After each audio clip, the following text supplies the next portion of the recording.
Hello, hello. What's up, everybody? So it has been a minute. Yeah. Uh, what can I say, man? Benzo withdrawal's a fucking bitch, and I've expressed before that I suffer from major depressive disorder, and oftentimes a very common symptom of that is anhedonia, or the inability to experience pleasure. And it's a term that like melancholy or hysteria, stuff that has been historically and sort of semantically distorted, perverted, bastardized, whatever you want to call it. It's never a term I've thrown around lightly. There's definitely been periods of my depression just endogenously where, unfettered by other substances, I felt very numb and unable to enjoy simple pleasures in ways that other people can. But at the same time, I've never quite experienced something like this where, like, legitimately everything I do feels fucking lackluster. And there could be a couple of factors going on. One, I've gone down on my own accord more than I have in a long time, and it's not by much, so don't worry, I'm not in danger or anything like that. And I went down a while ago, so I'm through the thick of it. I guess another thing that, in addition to anhedonia, is that, I have the inability to feel pleasure, but at the same time, I'm feeling a fuckload of pain. So, me being me and having my attitude, my general philosophy towards all things, it's kind of, if you can't control it, roll with it, embrace it. I just decided to, smoke a fuckload of weed, and this is pretty strong sledge mixture I made. It's all fucking smeared in hash, as you could probably see.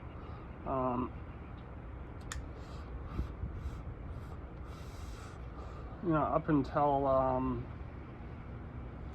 want to say like a couple months ago, I went from smoking weed all day to only after 4. Oftentimes it ended up being after 6.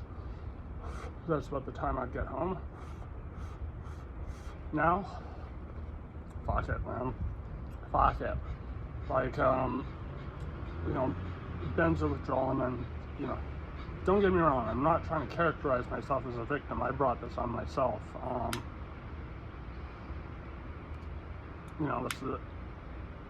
It's my fault. It's not it's when a victimless crime ends up victimizing the person committing said victimless crime. Isn't that kind of, a funny little thing, funny little antithetical thing there? When the victimless crime comes back with a fucking vengeance. I'm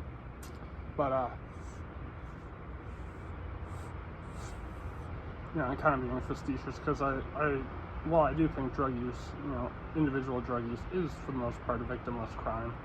I also know what it's like to be a full-on junkie and to, have people around me, paranoid about me stealing from them or whatever. Like, there are ramifications to being addicted to hardcore drugs, and I gotta say, despite all the unpleasantry and the way it's basically like my life is just being yanked out from under me, I just have so much general anxiety. Like, I just can't place it. I just know that I don't want to leave the comfort of my own home. And then when I do, I'm usually what was I worrying about in the first place? But it's about taking those steps to get out there to begin with. It can be pretty difficult.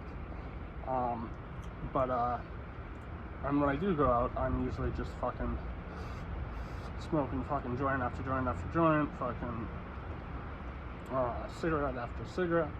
You know, I'm not recommending such a lifestyle to anyone, but when in the throes of something as harrowing and debilitating as benzo withdrawal, I'll take stress relief where I can get it. But at the same time, I think I've also made positive changes in my life, like ketamine. I stopped doing ketamine because even though like my use went down to very, very occasionally, like every few days, like the day I would use it would be the day that I would find myself waking up with cramps in my bladder, having to go to the washroom multiple times throughout the night. So I don't necessarily blame the ketamine for that, because I was using it maybe once or twice a week. I would blame the fact that my system is like on a hypersensitive mode right now.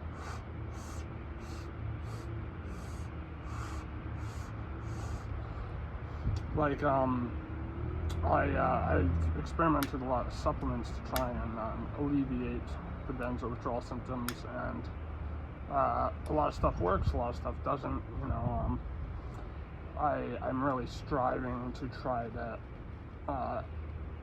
come out of this with as little brain damage as possible, you know. Because, you know, a big part of physical addiction to something that not a lot of people talk about,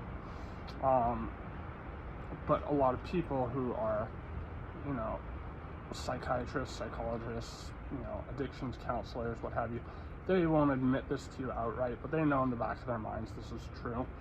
A lot of addicts, if they're, no matter how much willpower, how much virtuous resolve they may have to turn their lives around, it's already too late, because they've done too much damage to their brain, and they will never feel right, and so they will, you know, naturally want to insulate themselves in something that they were able to rely on before to find treatment for, you know, whatever it was they felt they needed to suppress. Such as this notion of concurrent disorder that I talk about quite a bit. But back to just neurological health, like benzo withdrawal, essentially it'll cause your neurons start falling apart. And I know I've sustained brain damage from hardcore drug use, being homeless, just living in very rough conditions, and from using stuff like LSD at a very young age. If I could rewrite that part of my life, I would probably go, you know what, just give it 5 years. You got the rest of your life to do fucking acid. Just fucking smoke weed, have some beers like the rest of the fucking kids in high school. That being said, I still did have some cool experiences when I got to get the high dose LSD, high dose mushroom experiences, you know. And now I don't feel like I need that level of experience, at least not anytime soon, from those two substances. You know, I have been doing changa followed directly by a breakthrough dose of DMT, because I want to make a video about it, because I find it's just being very interesting doing those two things back to back. But it is, like, if anything, it's distinctly shown me how, like, just like distinctly separate, definitively separate these experiences are. Yeah, there are a lot of qualities. There's probably more similarities than dissimilarities, but in contrast, you don't really notice unless you do it back to back, which I don't endorse other people do, because I think it does drain your serotonin quite a bit. But I was just curious about you know, what it would be like, what the residual MAOI effect would have on free-base DMT. And you know, I'm still more research to be done for that. Also, you know, I basically finished off my DMT pen, so I you know, need to wait till I have enough money to get another one. Fuck. Because I've been, you know, broke and just fucking, I've got enough to get what I need to maintain, take care of the house, to feed myself barely, and to get enough weed to get through the day. And luckily my folks just got back from Mexico and bought me some fucking smoke, so stoked on that. Luckily at the beginning of the month I stocked up on a bunch of smokes myself, but you know, yes, smoking is bad for you. It's a fucking terrible toxic addiction, but hey, you know what? I've been a smoker since I was 11.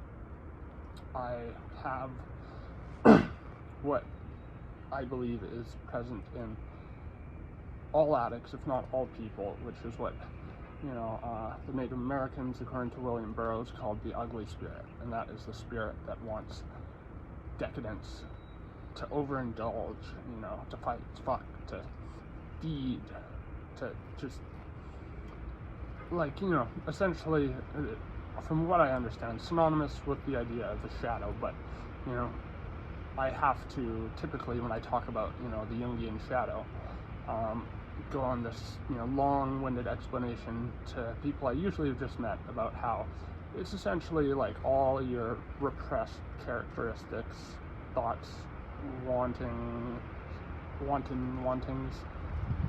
if I can say that 5 times fast, on a daily basis, that you just fucking cram down into your subconscious, and it takes on the form of this sort of, like, you know, dark personification of yourself based on those qualities, which is why I think shadow work is interesting. But yeah, you know, you can see why I opt for the ugly spirit, because it's just, that speaks for itself, right? You know,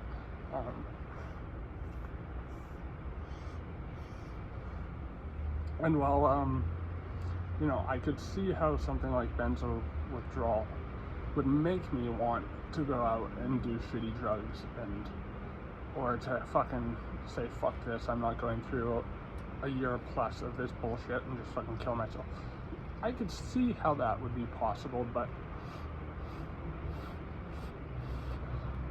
I also just, you know, I haven't fielded thoughts like that, but I know that the possibility is there to have them, so I try to sublimate them preemptively by, you know, just dulling my senses with less harmful stuff like weed and fucking cigarettes.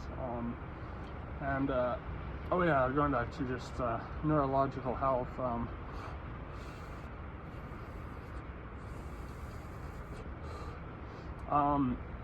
so what I've been using is macrodoses of vitamin D, vitamin C, take just regular doses of B complex,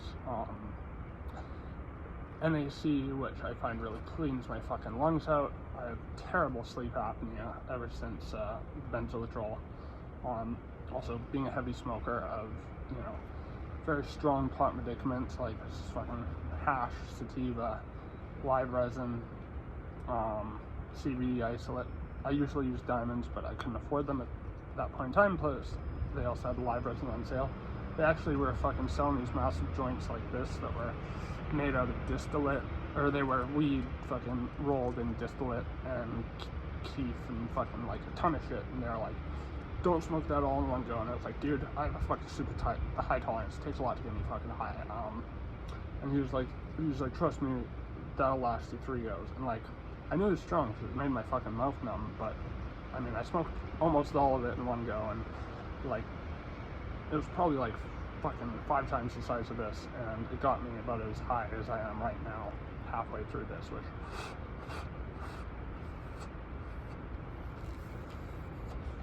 by the way, I'm gonna say it because I'm going on a trek to go fucking get some ingredients to make some more of the sledge, because, you know, as I've expressed before, pot is not something I really considered before to be an analgesic, and that it totally makes pain go away. But this is about as close as it gets, especially when I mix it with a fuckload of Phoenix tears at night. And it's interesting, if I do DMT during the day, then I do edible pot Phoenix tears at night. It's like I pass out to like DMT-esque visuals. Like, yeah, edible pot will give you closed eye visuals if you take enough of it, but there's a very distinct geometric DMT tinge to the pot. Now, I'm gonna try this fucking cigarette here. This is a Marlboro Cretek Mint, and one thing I wanted my folks to get when they were down there was Dexedrine Blacks, which are like same company, Cretek, Indonesian company. Indonesia is probably one of the heaviest smoking countries per capita or whatever. Like, I'm sure many of you have seen that video of the like 4-year-old or whatever is like fucking power puffing 2 cigarettes at a time, like one after another, because his father said it's like the only thing that can calm him down. Like, they have a super permissive culture towards smoking there, and brands like Santerna, fucking Cretek, like, they for the most part use pipe tobacco and cloves. And see, here's the thing, since you know, you've probably seen them before where they're like black cigarillos. Sometimes they would be like multiple different colors, but those usually weren't the blacks, but they were similar. Smoking is psychologically addictive. It's a stimulant. Stimulants don't tend to have physically addictive properties. I mean, for some people, yes, but it's very rare. Well, how rebound effects, that's, as I've explained before, it's not the same thing as withdrawal. It's just not having that drug in your body to give you the benefits you're getting, and so those benefits are the aspects of yourself that was finding benefit, you know, whatever qualities it may be, like stress relief or what have you, they rebound. And so, yeah, that's why, you know, if you're trying to quit smoking, you'll be fucking super irritable and stuff like that. But otherwise, as far as I know, not physically addictive. It doesn't mean it's a good thing, but why I say this is, if they didn't ban these things, these cigarillos, these Dexedrine Blacks, I may have, you know, quit, you know, smoking like cigarettes, you know, like, because since it's pipe tobacco, I could just, like a cigar, like I'm not even inhaling it directly. Like, when you're not inhaling a cigar, you're still getting a little bit of nicotine, but, you know, since shaped like a cigarette, same size, same sort of proportions and everything, those psychological hooks, I think they would have been quelled a little bit more. But our Western governments, because this also extends to the States, apparently in the States you can buy them in some sort of loophole in the law where they sell them as cigars or something like that, but they're not everyone's fucking cup of tea. Like, a lot of people hate them. First time I tried them, I remember saying, if this was the first cigarette I ever had, I would have never started smoking, because people don't like the cloves, the numbing effect. This doesn't actually have cloves in it.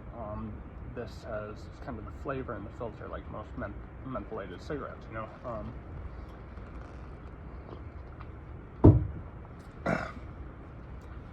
But yeah, I mean, the pacifying elements that I get from smoking have been more crucial now in my life than ever, because it is like there is a battle raging inside my brain, my body, and the thing is with benzos, once you're hooked on them, they really turn your faculties against you, and that was already the case with me because of my central nervous system disorders. That was already a problem. I didn't need another fucking dose of that. Basically an increased dose of that. Physical, mental discomfort, complete skewing from any semblance of regularity in life and function and energy. Like it sabotages so much of that. And so, just in addition to that, I would say there's a real feeling of helplessness, of futility, that it's hard to say because I'm not in fucking opiate withdrawal, but it seems to me more frightening than opiate withdrawal, not just because I'll die if I don't have it physically. Opiate withdrawal just makes you feel like you're gonna die, but it won't kill you. I'd say be very careful with that statement nowadays, because a lot of opiates, street opiates, have benzos in them. So if you get hooked on them, you could die if you try to go cold turkey. But while it doesn't hit me with the intensity of opioid withdrawal, oh shit, maybe this does have clothes in it because it's crackling. Love that sound.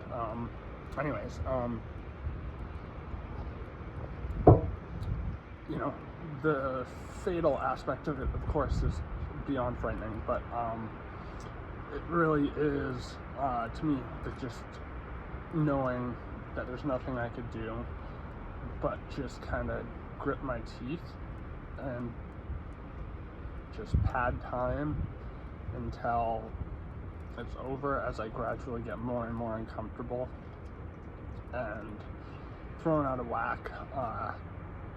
That really makes it hard.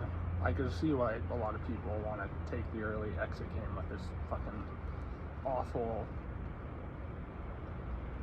fucking,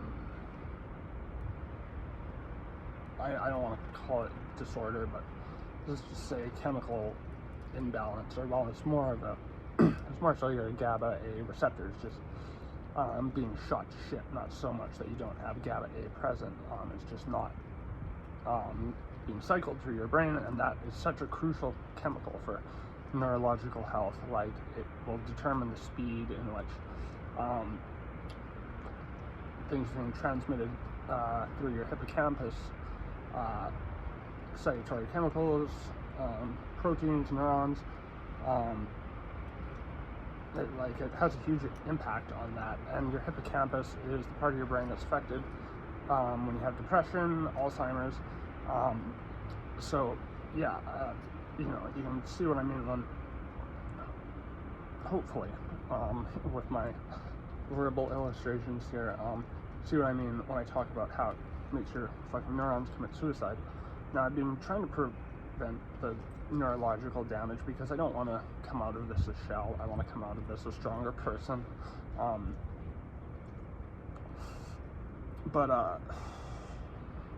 It's daunting, but most of my life has been battle after battle after battle, and most of them being internal, which, is it's a very forlorn feeling. It's a very alienating feeling to have all these internal battles and tell someone I'm in pain or I'm depressed, and then they're just like, they don't see it, they haven't experienced it, so they don't understand it, and they dismiss it.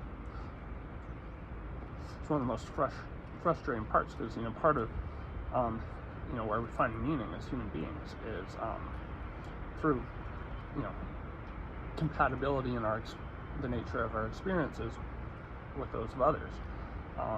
Being able to relate with people. I'm gonna get trucking because I gotta fucking buy some fucking stuff to make my weed medicament fucking mix with. It was a tasty fucking cigarette. I've had a couple of those so far. The only problem I've noticed is sometimes I'll ash and the whole cherry will just fall out, but hey, these are Mexican cigarettes, so can't expect it to be fucking impeccable. I keep going into neurological health and then fucking deviating from that point. my apologies. I think this is case in point of, you know, how you really are affected neurologically by this shit. Now, what I've been doing is trying to take supplements, vitamins, as I said. I think theanine has been overall the most helpful out of the supplements I've taken. I take it about 3 times a day, and I also take I take theanine with ashwagandha. I don't know. It was recommended to me by someone who knows it better than I do. So, I mean, so far it's been helpful. That particular mixture, I try to take one in the morning, one at night, and then just like straight theanine capsules 1 or 2 more times during the day. I know that sounds like a lot, but it really does take the edge off the fucking benzo withdrawal. And the thing is, like, I get super shaky as the day goes on. Like, I already have twitches. You probably noticed that. You can see it way back at the beginning of my channel, fucking before I was hooked on benzos. Of course, it got worse after I got hooked on benzos, but certainly didn't get better, that's for sure. But yeah, like, by the time fucking 6 o'clock rolls around, I am usually fucking wrecked, man. Usually just at that point of wanting to fucking curl up into a ball and die. I'm not speaking literally, but another thing I use is glycine.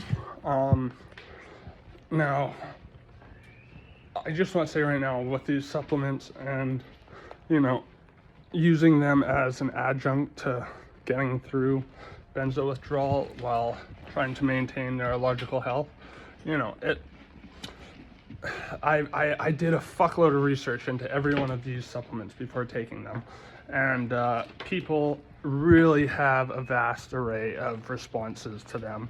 So I just want to state that right now, that what may work for you may not work for others, or vice versa. So try something like, I'd say the one that's most reliable is L-theanine. From what I could tell from the research I did, most people on the forums that are, like, you know, people trying to find support for this fucking waking nightmare of an issue, theanine across the board is what people seem to have.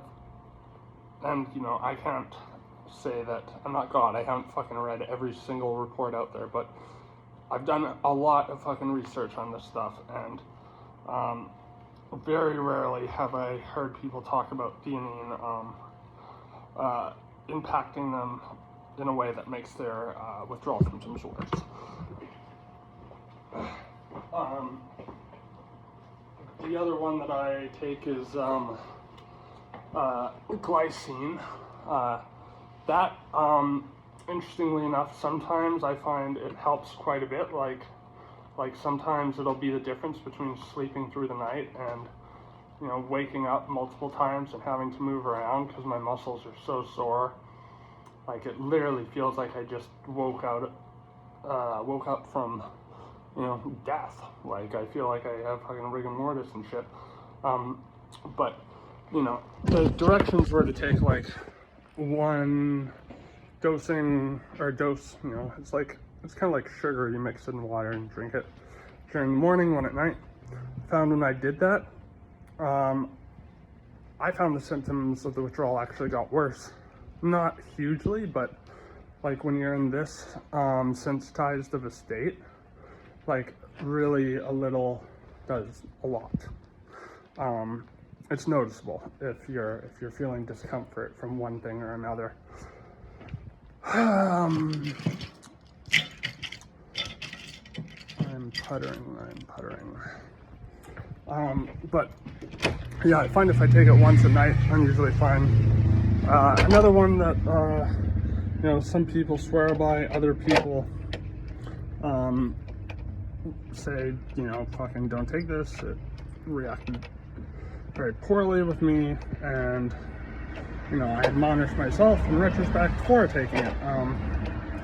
This fucking key is jammed into the wall. Did this shit. Sorry.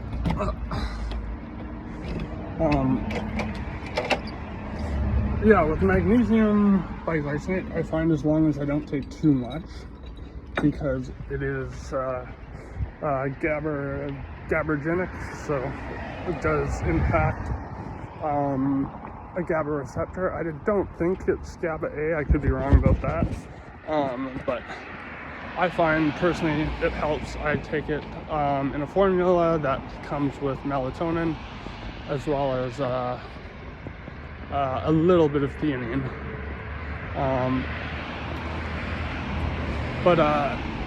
Yeah, other than that, I tried stuff like valerian root, which never did much of anything for me before, but I found I had kind of an adverse reaction to that. So I would not advise people to try that. Well, I mean, try it if you want, but just realize that it could be problematic, because it does also have a GABAergic effect in people. Supposedly, I mean, a lot of doctors say that stuff like theanine, melatonin, 5-HTP, these are all metabolized if you take it orally, and none of it crosses the blood-brain barrier. Ergo, any perceived, effects that may be sedating and may help one segue into sleep is essentially placebo. I remember when the symptoms first started getting bad, I was like, oh fuck, this is, I forgot all about this. I forgot how bad this was, because a part of me just ended up receding when I went through benzo withdrawal before, because it just, it gives you such intense derealization, depersonalization, just essentially just dissociating from your surroundings, from yourself, from your situation, because it's so goddamn agonizing. This is not unusual for benzo withdrawal, but at the same time, the source of it, I don't know if it's a reaction to the other symptoms and just your mind wanting to preserve its own sanity and going, okay, we're going to recede away from external stimuli and throw ourselves into distraction, or just going even further to the point of almost dissociating, like someone with like extreme BPD might do, or bipolar. Personally, I find for me it's more in line with the former, because it wasn't until a prolonged period of suffering benzo withdrawal that I started to experience derealization. And like I was saying at the beginning with my personal philosophy, I was just like, well, you know what, fuck it. There's clearly nothing I can do, so I might as well just embrace that and just fucking get as stoned as possible, because I can actively just go, hey, uncomfortable series of symptoms, why don't we just fully immerse in this? And by doing that, it sort of takes the power out of it a little bit. Am I saying that's healthy? Would I recommend it? No.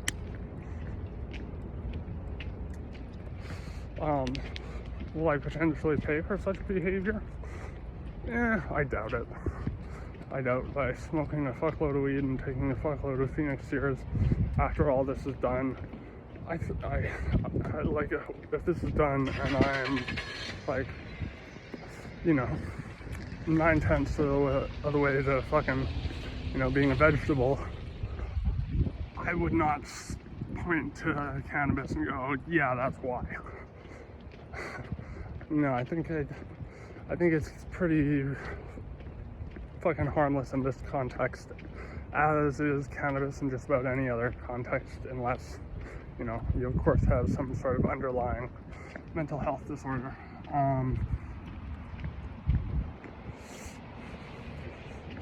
It's nice to smoke a real Camel again. I remember, like when I first started smoking and I tried Turkish tobacco, I didn't like it either. But, funnily enough, these are all things that are, not illegal to prohibit, but any flavoring and tobacco in Canada is illegal to sell. It is considered appealing to children. That is, as modern history will show us, typically the justification used to piss on and stringently regulate just about anything that's fun, be it Dungeons and Dragons, be it cocaine. Think of the children, those like, I usually, when I'm talking about this level of stupidity, or more of an appeal to stupidity, because I think those who legislate such laws, they know what they're doing, and they have something to gain by spearheading such a campaign against Dungeons, Dragons, video games, whatever, because the appeal to think of the children has been one that is in modern forms pretty solid, pretty like well trodden ground, but it's frankly insulting people who are adults. And I mean, I would say I'm a man-child, or as my friends said much more eloquently than I ever could, that I am the oldest man-child she's ever met. And I will not make any attempts to rebut that, because I think that's fairly accurate. But when I find someone going, oh, we gotta ban those fucking clove cigarettes because there's flavor in it, flavor appeals to children. Well, what did I say when I had my first clove cigarette, when I was about 14, 15?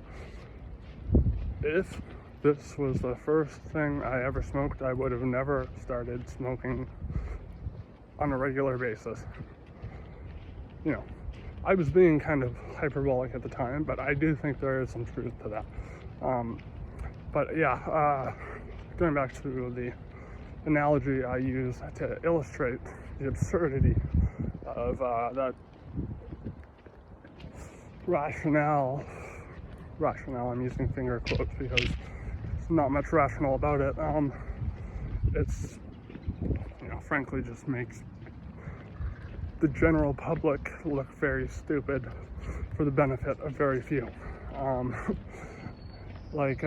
We used to have this massive bucket that I guess was full of antifreeze at some point in our garage when I was growing up.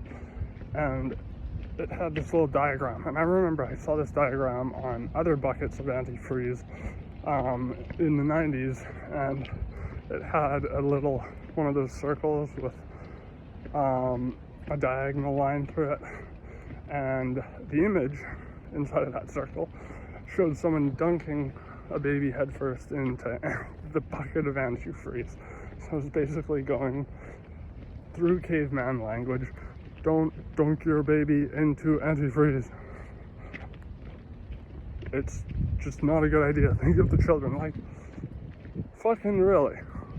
I mean, I would not be surprised if someone actually did that, but when they make laws that are supposed to be predicated on the actions of the few,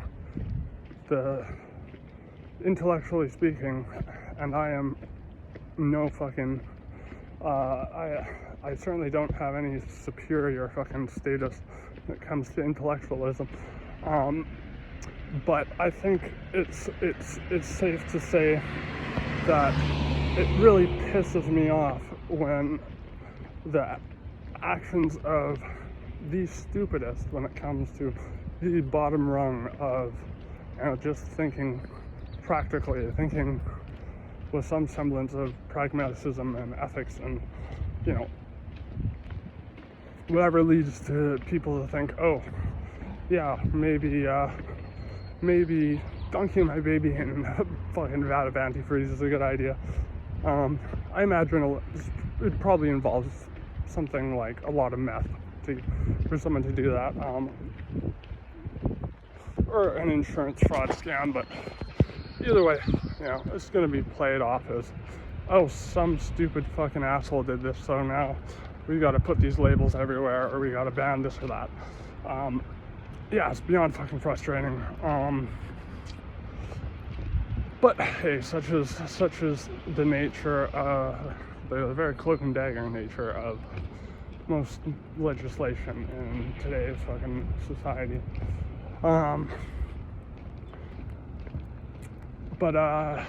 Yeah, anyways, I went on a bit of a fucking tangent there, but I'll fucking wrap this up. So, one other supplement I've been taking, and this is in addition to microdosing psilocybin. The days where I do microdose psilocybin, which is typically 5 days a week, which I do with niacin and lion's mane, because lion's mane, as well as psilocybin and niacin, promotes neurotransmission. Now, I would highly recommend, just from my personal experience, lion's mane, and from my research and what I've called through other people's experiences, that there doesn't seem to be a lot of adverse cognitive effects, physiological effects, in response to someone on a benzo taper, say, taking niacin, or sorry, not niacin, but lion's mane. Niacin, I think, would be a little more dicey because it does cause more activity in the GABA A receptors, which is why Paul Stamets wanted to use it, because for such a small amount of psilocybin, he wanted every little molecule within those mushrooms that could help being efficaciously transmitted through the brain. Now, personally, I find niacin helps a lot, and Stamets' take on how it works, in that it accelerates neurotransmission by increasing the activity of the GABA A receptor, thus bringing that very crucial excitatory chemical through the brain. I don't know how accurate his characterization is, but as I said, benzo withdrawal is not because you have a lack of the GABA A chemical, that chemical that allows your body to relax and your brain to transmit neurons, proteins, all that.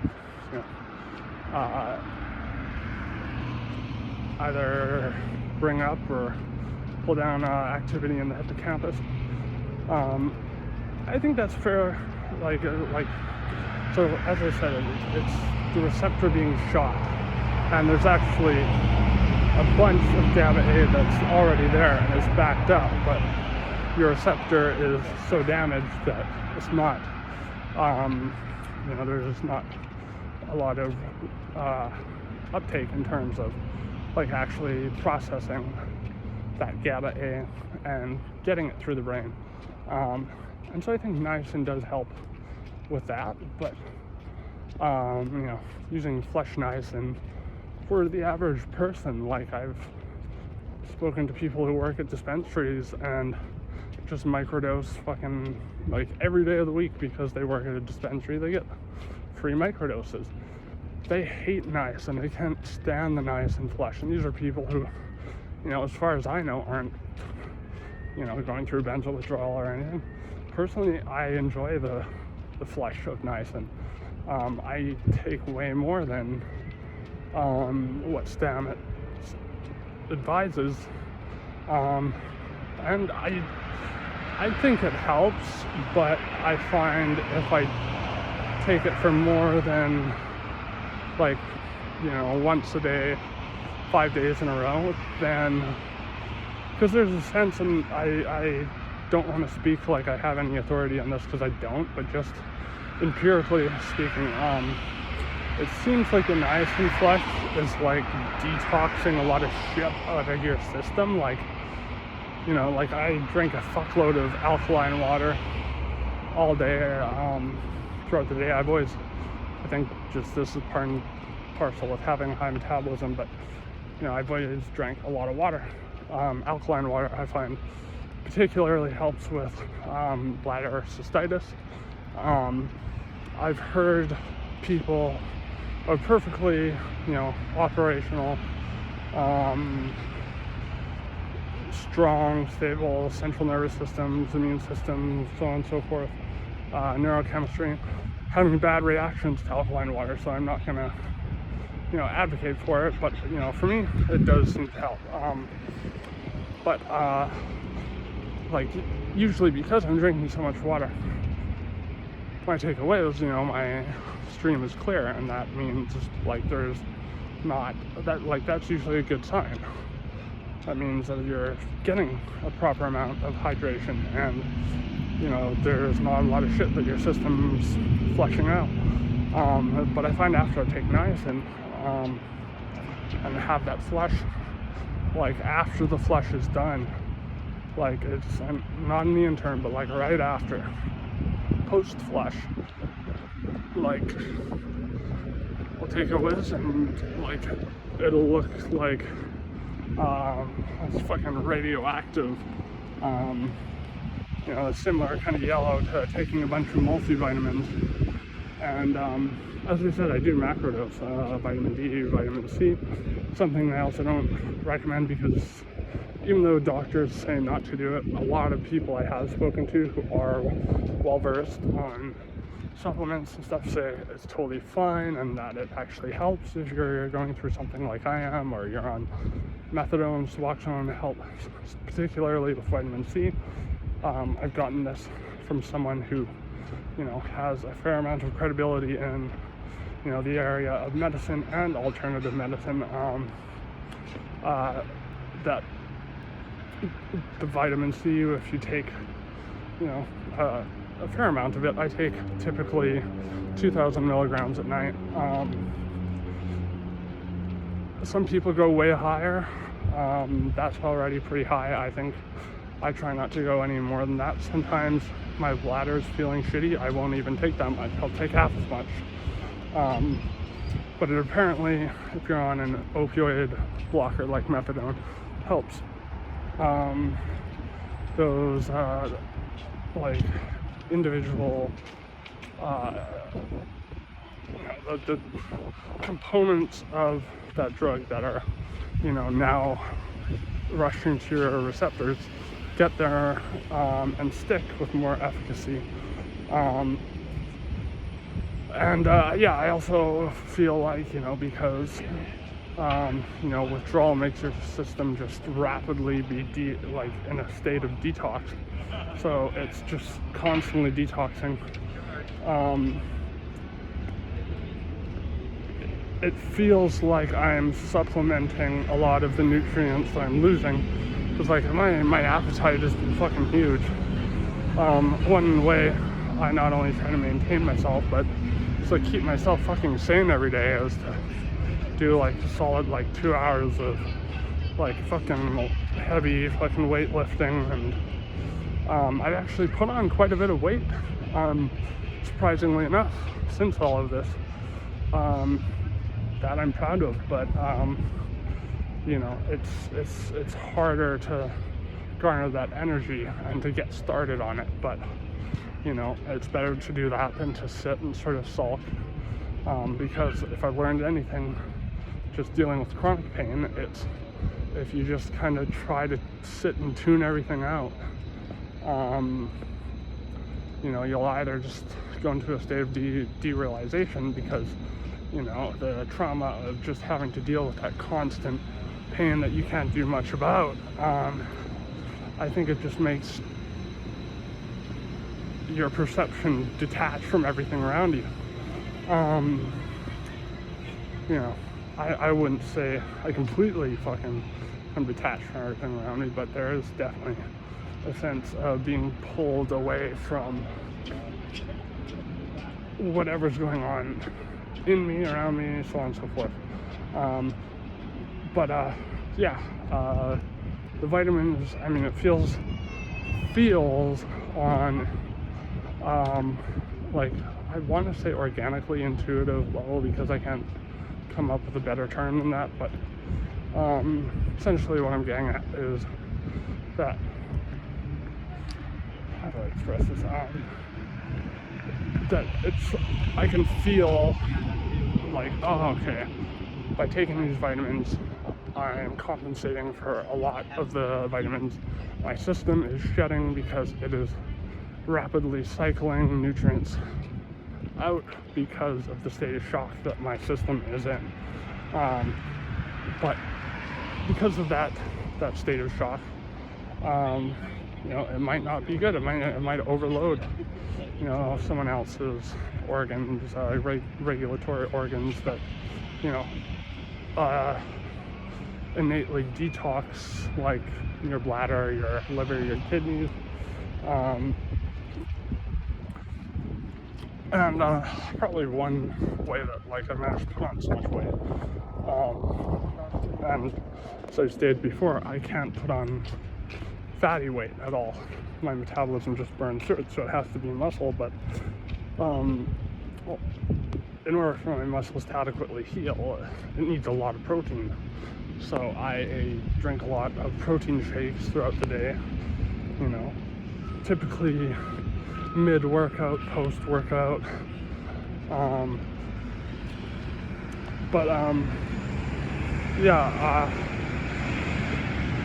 In terms of dealing with the neurological implications here, I would say something that's just as important, if not more important, sorry for the noise, than finding the right supplements and vitamins, nutrients, is to just keep your brain active. I've been personally doing a lot of reading, a lot of just really throwing myself into menial tasks, throwing myself into, reading, gaming,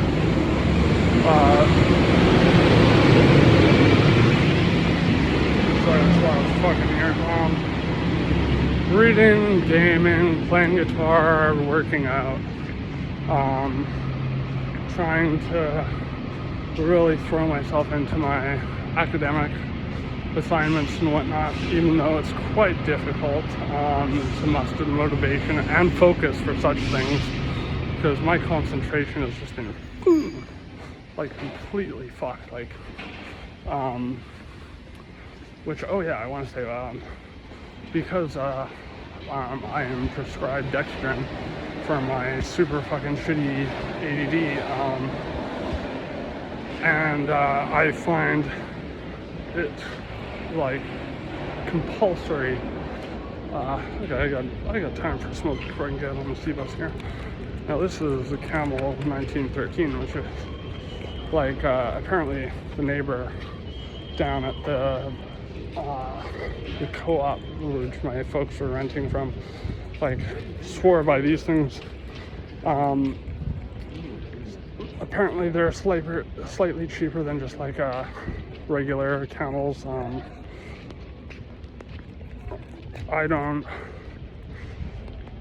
I don't know how much better, how much worse they are, so I'm about to find out. You know, it's 25 packs, so, you know, I can't complain too much either way. I guarantee it's going to be better than 90% of the shit.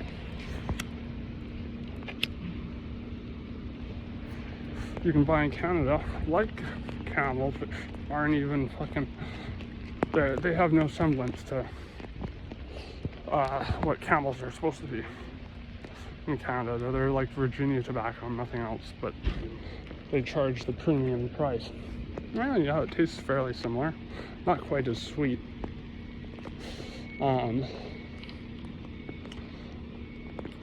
But I'd say about as strong. Yeah, they're pretty good.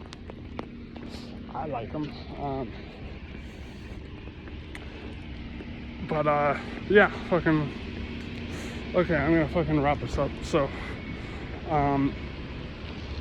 just to summarize, yeah, supplements, the only one I can vote for 100% is L-theanine. Vitamins, doesn't hurt. Magnesium biglycinate if it works for you. I usually take Benadryl to sleep and a fuckload of Phoenix tears. Like, but also just practicing sleep hygiene. That's a pretty crucial part as well. Like, I slowly ramp up just how stoned I get as I feel worse, as the day just plods on, like, monotonously, and with this sense of physical and mental deterioration. Shit, I gotta go.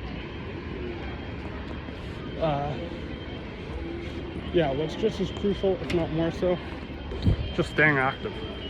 Keep your brain active, and if you have to fucking escape with one thing or another, use cannabis if you don't have any, you know, adverse reactions to such things, because, you know, I put out the same disclaimer that I do with psychedelics. If you are prone to psychotic disorders, do not use fucking pot. But if you're not, and it doesn't make your condition worse, then go for it. That's what I've been doing. But yeah, I find it takes a lot to cut it, which is interesting because my system is more sensitive. But I'm about to miss my bus, so I gotta fucking go. I just wanted to let people know that I'm not fucking dead. I'm still here. I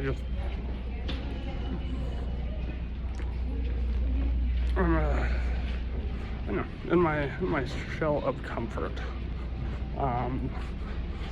as I am experiencing a great deal of discomfort, I am trying to create shell of comfort. I guess is the best way I can put it. But anyways, I'll leave it on that note. Bye-bye.